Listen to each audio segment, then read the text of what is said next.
Merci de votre fidélité à Osmose. Vous nous suivez sur Facebook, Insta, X, TikTok, Threads et sur le site osmose-radio.fr. Mais qui vois-je sur mon écran? Monsieur Jean Lassalle. Bonjour à tous les amis d'Osmose qui sont très fidèles, je crois, hein, Tout et à qui fait. n'arrêtent pas d'augmenter. C'est vrai, on a une audience et des spectateurs de plus en plus nombreux et nous les remercions. Jean Lassalle, comment ça va? Je vais très bien.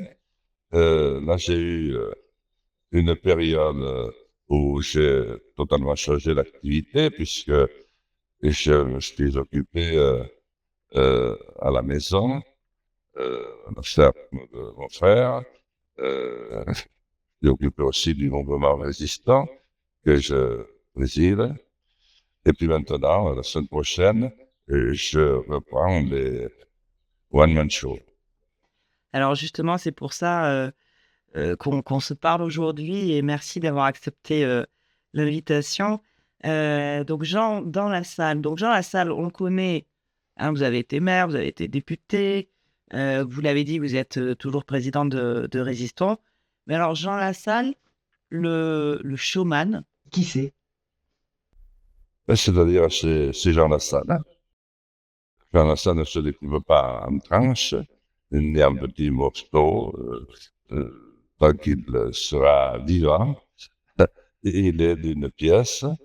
Et disons que j'aurais eu plusieurs chemins de vie, parce que dans le fond, je n'ai jamais dit non à des propositions qui m'étaient faites.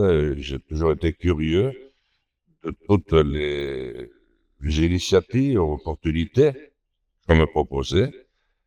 Et il est évident que cette dernière ne rentrait pas du tout dans mes projets.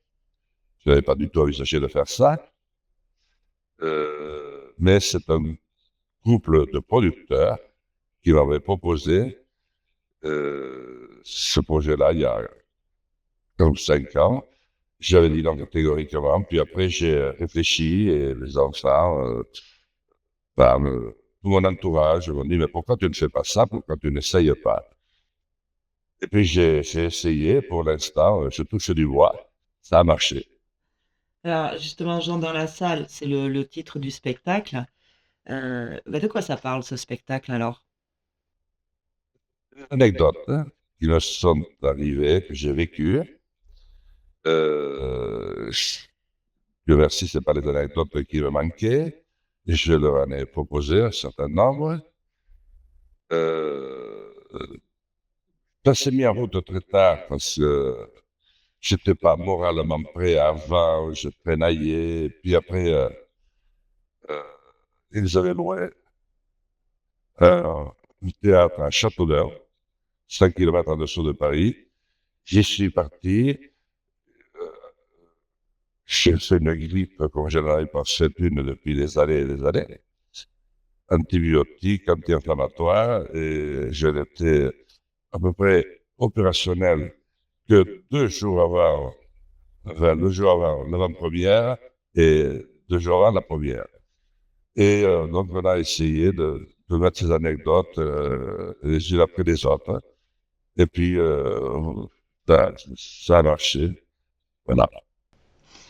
Et donc le spectacle dure 1h30 et vous l'avez déjà joué, donc vous avez commencé cet automne, pardon, et effectivement vous nous disiez avec une mauvaise grippe, parce que bon, il faut quand même avoir la forme pour jouer un spectacle d'1h30, et voilà, et vous l'avez joué pas mal de fois, dont beaucoup de fois à guichet fermé, je crois. Et oui, chaque fois. Pour l'instant, je l'ai joué à ce jour, je pense, 4 fois en province, 12 à Paris au théâtre de la Tour Eiffel, Ouais. 12 fois. Les 12 fois, ça a été guichet fermé. Et le public a été à chaque fois très, très, vraiment très sympa, et très bienveillant. Et puis nombreux, puisqu'ils remplissaient le théâtre. Et oui.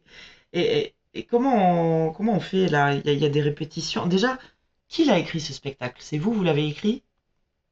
Par On va rapport. dire, personne ne l'a écrit, à vrai dire, c'est que je raconte des anecdotes de ma vie que j'ai connues, qui me sont arrivées.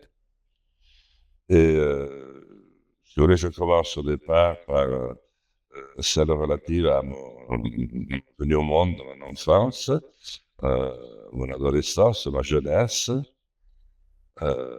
les rêves que j'ai pu, qu'on peut venir en moi à cette époque, j'ai vécu une enfance difficile, non pas que, non pas pour des raisons familiales, une famille serait aujourd'hui au seuil de pauvreté, une famille de bergers, mais très aimante. Mais il y avait un décalage qui s'était fait entre la vie que j'avais dans la maison, loin du centre du village, et je n'étais pas du tout en adéquation avec les petits camarades qui m'avaient pris en grippe, et j'ai eu beaucoup de mal à sortir de ce cadre, hein. Parce qu'il y a eu l'école primaire, puis ensuite le collège qui était à une quinzaine de kilomètres, et je ne me suis libéré que lorsque je suis parti au lycée agricole, un lycée agricole à Pau, pardon, à plus de 5 kilomètres de chez nous, personne ne me connaissait.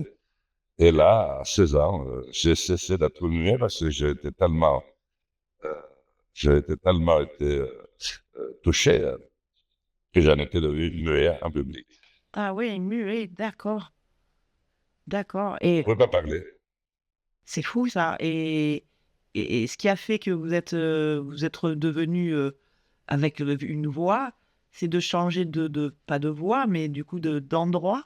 Le personnage de, de relation avec les autres, je sais que je ne suis pas systématiquement perçu comme quelqu'un dont on euh, riait, dont on se moquait. Oui, ça vous voyez bien ce que ça peut être. Et puis, à partir de ce moment-là, je me suis révélé au niveau des études, oh, comme j'avais fait. Ça, c'est peut-être un des éléments aussi. J'avais appris l'espagnol, avant le français, le béarnais, puis l'espagnol. J'avais fait français troisième langue. Parce que papa était berger en Espagne, juste à la frontière, mais en Espagne. Et des petits bergers espagnols de mon âge, à 2 ou 3 ans, avaient fait comme moi, ils étaient montés, donc je les ai rencontrés, puis on jouait ensemble.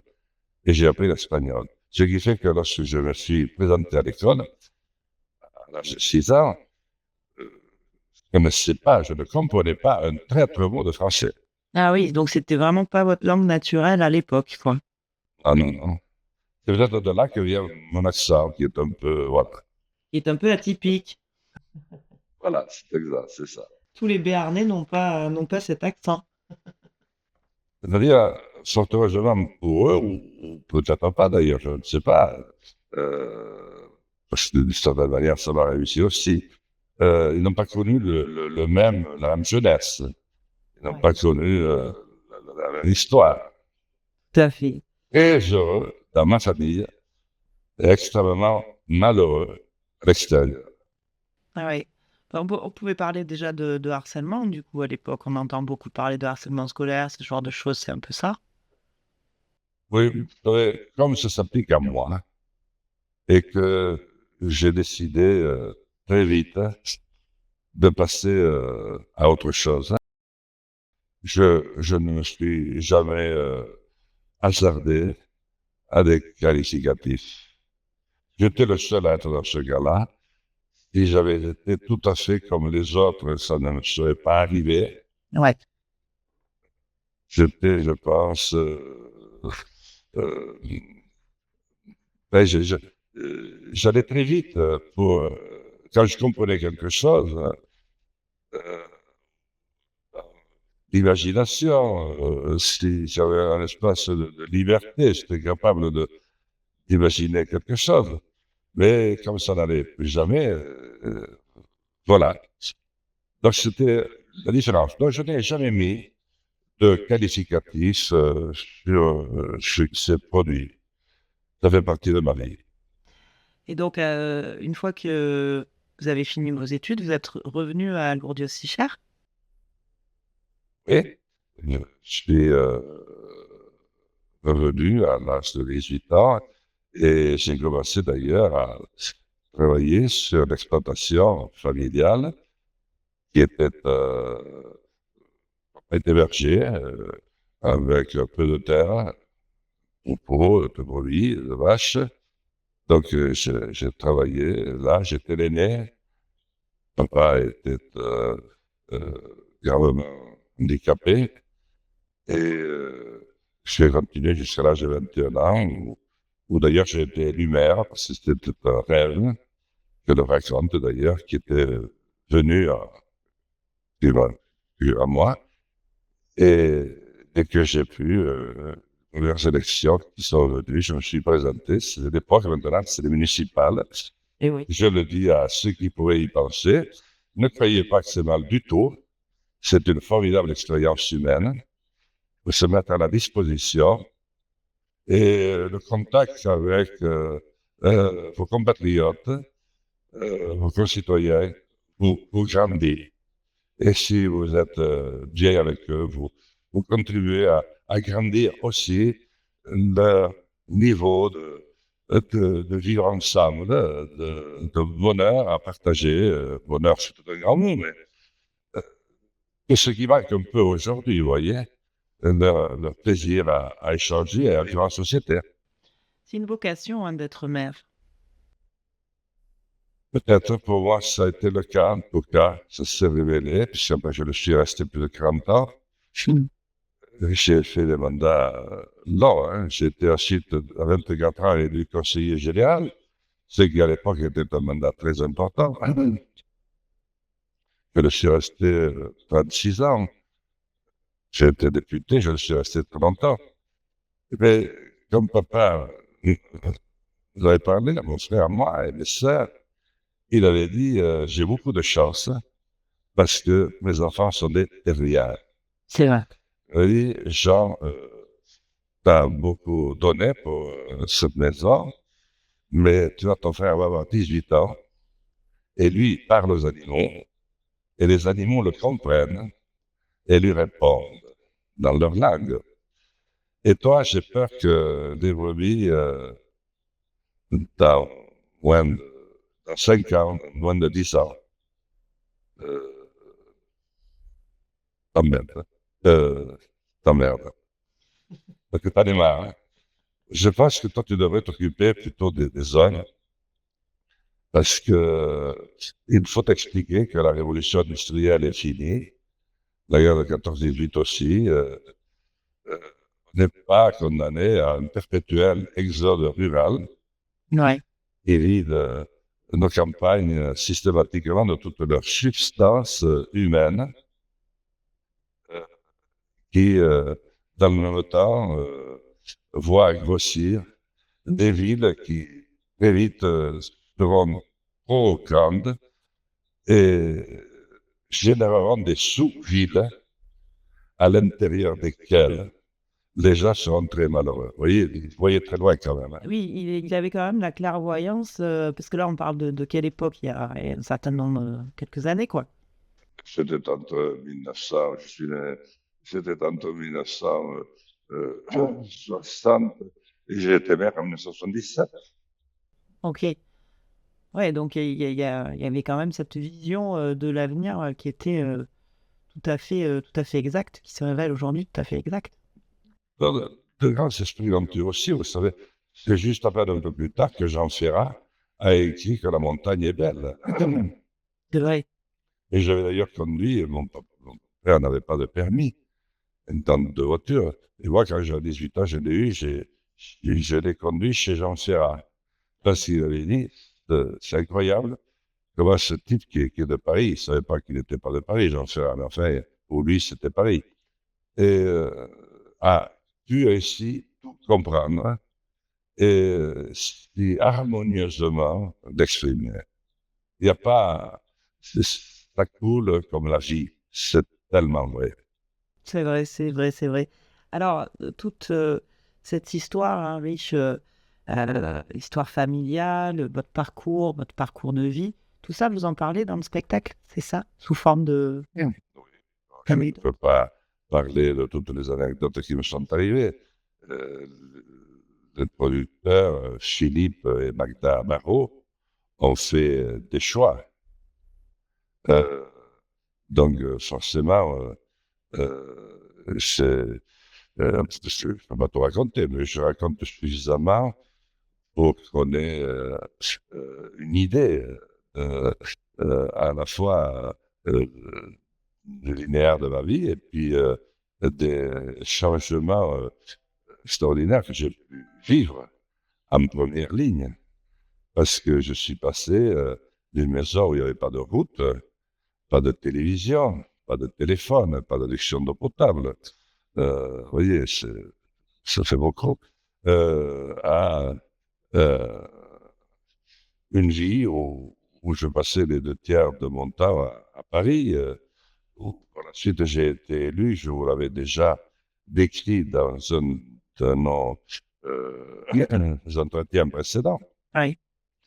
président des populations des montagnes du monde. Oui, tout à fait. 88 pays à jour de cotisation encore en 2015, sur les 5 continents. Oui, c'est pas rien, c'est pas rien. Et je reviens sur donc sur le spectacle. Alors, on n'a pas précisé, mais puisqu'on est un social media national, certes, mais nous sommes quand même bien ancrés en Vaucluse, puisque nous sommes sur Avignon, et vous venez le 31 janvier à Confluence Spectacle, à Avignon, à 20h30. Il y a des répétitions là? Comment ça se passe? Parce que vous jouez plusieurs dates, on en reparlera tout à l'heure. Est-ce que vous répétez? Comment ça se passe? C'est-à-dire, là, il y a une époque où les répétitions seront impossibles parce que les distances sont tellement longues que j'aurai le temps de passer d'une ville à l'autre, surtout que le spectacle bon, dure 1 heure et demie, comme vous dites, Ouais. mais je demande à ceux qui veulent bien me parler, qui voudraient échanger avec moi, de se réunir dans un lieu dédié du théâtre, défini à l'avance. Et puis là, je parle 2 ou 3 heures. J'échange, je réponds aux questions qu'on me pose, je fais des selfies, je vends des livres, j'ai écrit. Genre. Ouais, des selfies, oui, des selfies. Voilà, vous avez bien compris, j'entre dans la salle. Oui. Oui. Ah, donc, Voilà, il y a le spectacle. et puis des t-shirts, comment? Pardon, je vous ai coupé. Il y a le spectacle et il y a cet échange après. Vous prenez enfin, 2 heures de temps. Spectacle. Ah oui, le temps qu'il faut, jusqu'à ce qu'il n'y ait plus personne. Génial. Vous fermez le théâtre. Ouais. Voilà. Souvent, ceux qui travaillent sont un petit peu étonnés, mais après, ils sont très compréhensifs. Ils participent même, parce que c'est incroyable. J'avais déjà constaté ça, notamment lorsque j'ai effectué mon tour de France à pied. Le besoin de parler, mais surtout d'être écouté, qui est pour nos concitoyens. Ça, c'est un élément très important que je donne aux candidats des municipales. Écoutez, commencez par écouter avant de dire vous-même. Parce que souvent, ceux qui vous attendent en savent peut-être même plus que vous. Donc là, c'est exactement la même chose. Hein. Mais ils veulent, mes fils, par exemple, ont fait des t-shirts, fils de berger, et ils veulent en acheter. Le producteur a fait gens dans la salle, et ils veulent en acheter. D'autres veulent entendre la selfie ou plutôt de l'échange, de parler. Je fais comme les gens le souhaitent. D'accord. Donc, il y a cette part aussi d'échange ensuite. Et est-ce que vous vous nourrissez de ces échanges après pour enrichir le spectacle ou non, c'est vraiment un temps d'échange que vous avez après Il n'y a pas forcément c'est pas fait pour enrichir le spectacle, c'est juste un temps d'échange que vous offrez finalement au spectateur après. Mais c'est-à-dire, bien sûr, je tiens compte de tout ce qu'on me dit, sinon ça n'aurait pas de sens. Mais je ne veux pas trop bouleverser le spectacle parce que pour tenir 1 heure et demie, vous savez, il ne faut pas tellement dévier. Si vous partez sur une idée nouvelle que vous n'avez pas l'habitude d'exprimer, vous vous perdez vous-même, hein, mais vous perdez un temps fou avant de vous retrouver. C'est sûr. Donc là, tout le monde s'affole et puis le chrono explose et puis à la fin, vous savez plus où vous êtes. Bien, les spectateurs non plus. Donc, je m'excuse auprès d'eux et je n'ai rien appris par cœur. Des évocations qui me viennent. Je ne l'ai jamais tout à fait dit de la même manière, mais c'est la même chose, puisque quand vous racontez quelque chose qui vous est arrivé, ben, vous savez ce qui vous est arrivé quand même. Donc, je suis dans ce cas-là. Alors, je tiens compte de ce qui a été dit pour euh, mettre comme ça au détour de quelques phrases, telle ou telle idée, telle ou telle réflexion, mais je ne modifie pas profondément la texture. D'accord.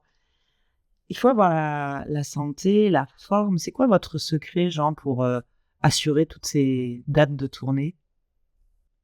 Ah, vous savez, sur la santé, oui, j'ai la chance, j'avais un corps qui fonctionnait remarquablement, qui a toujours été très fidèle à mon égard, qui m'a permis de faire beaucoup de choses, de dormir très peu, de dormir très vite, de manger beaucoup s'il fallait manger, de me payer de la nourriture si un de mes combats m'y conduisait.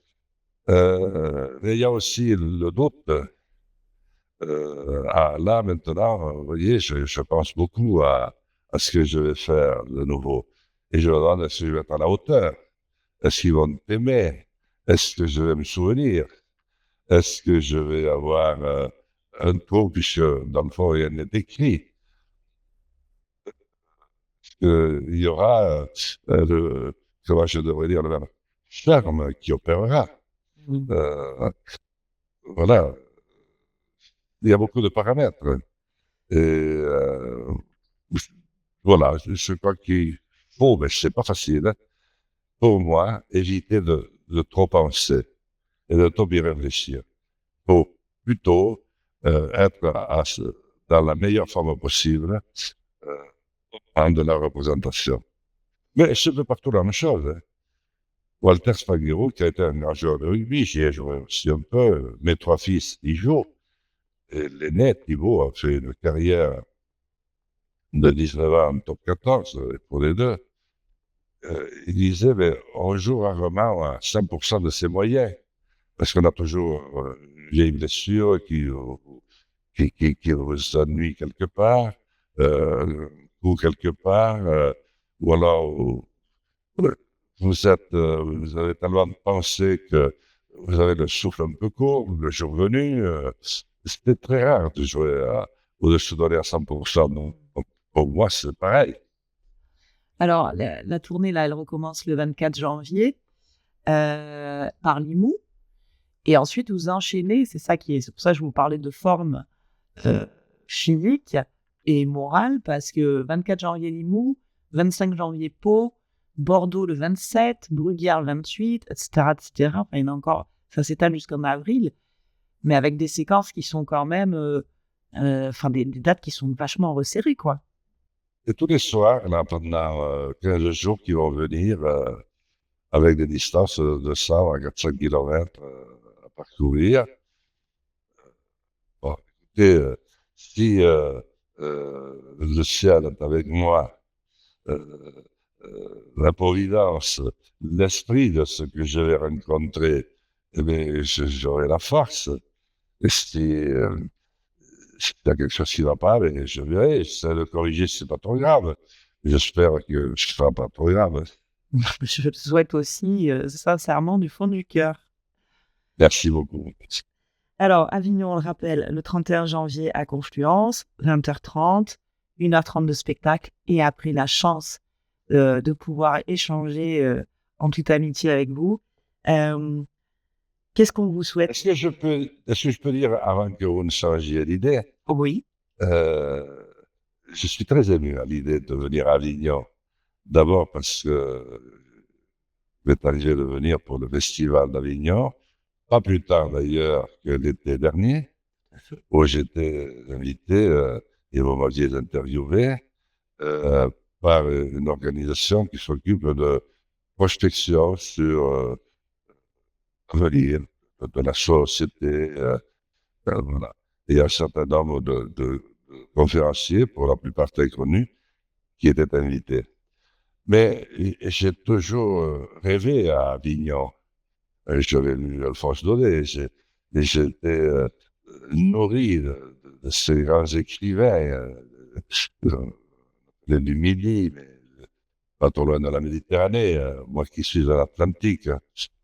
Et Avignon, c'était aussi les papes, pour aussi incroyable que ça puisse paraître. Donc c'est une ville un peu mythique pour moi. Et c'est une très grande chance, compte tenu de sa réputation et de sa renommée, de pouvoir y être convié. Et alors, est-ce qu'on peut s'attendre un jour à vous voir au Festival Off, par exemple?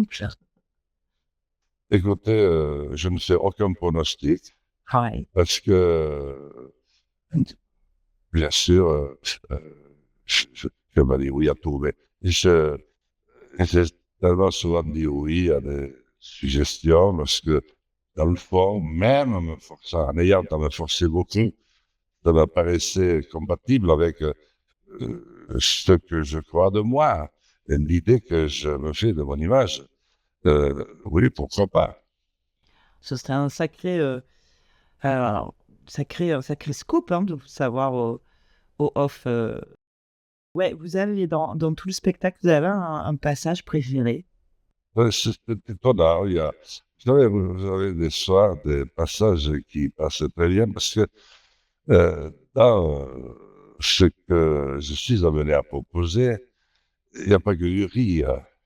D'ailleurs, c'est tout au plus peut-être du sourire. Mais il y a aussi des passages qu'on pourrait plutôt qualifier de plus émouvants, sur l'émotion, sur le rêve, sur la réflexion. L'histoire de mon enfance, qui ne prête pas spécialement non plus à rire. Alors, quand c'est très très bien, ça répond partout à la manière.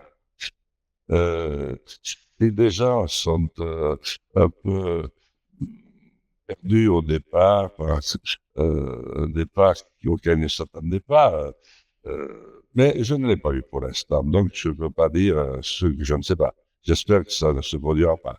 Non, il n'y a pas de passage préféré. Tous les passages, je les fais avec le même cœur, avec la même idée de trouver cette communion intime avec chacune et chacun de ceux qui sont venus et le public. On vous retrouve aussi pas mal sur les réseaux sociaux, je crois, Jean? On peut voir des extraits ou des choses comme ça sur les réseaux ou non, il n'y a pas d'extrait? Je pense qu'il y a des extraits, mais moi je ne m'en occupe absolument pas. D'abord pour une simple et bonne raison, c'est que je ne me suis jamais servi des réseaux sociaux. Oui. C'est toujours mes collaborateurs qui le faisaient, ou alors des amis fidèles de mon mouvement, ou alors tout simplement mes fils, ma fille, qui s'en sont occupés.